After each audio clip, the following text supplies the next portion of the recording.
Радарот на Скопскиот аеродром од утрово повторно е функционален. Директорот на МНА вели дека изминатите 3 дена стручните служби деноноќно работеле радарот да биде ставен во функција, со оглед дека тимот од Италија кој требаше да помогне во надминување на проблемот во Скопје пристигнува денеска. Ристевски вели дека изминатите 3 дена колку што траеше поправката на радарот, воопшто не била нарушена безбедноста на Скопскиот аеродром.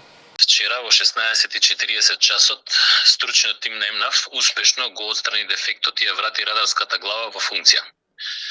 Значи тоа се случи вчера. Меѓутоа, истата до денес 25.9.2025 до 12 часот подлежеше на низа тестови кои што се стандард при вклучување на таков уред во самиот систем за контролирање на воздушниот сообраќај. За временскиот период додека радарската глава Бањски рид беше нефункционална, апсолутно во ниту еден момент безбедноста на воздушниот сообраќај не беше доведена во опасност.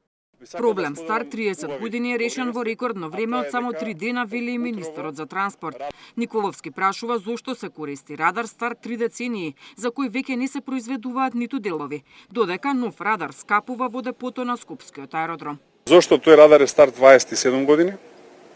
За истиот престанале да се произведуваат делови пред 7 години, односно на 20-та година од инсталирањето на радар, веќе не се произведуваат резервни делови и навистина е нарапна чудо како успеавме да најдеме резервни делови. И во исто време да прашам зошто претходната влада на СДСМ не го инсталираше, не го монтираше целосно новиот радар кој што е пристигнат во Скопје од компанијата Леонардо и стои немонтиран.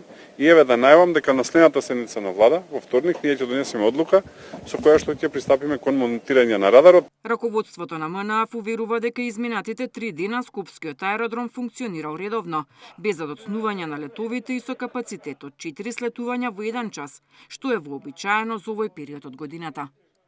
Деспина Тодоровска, Сител телевизија.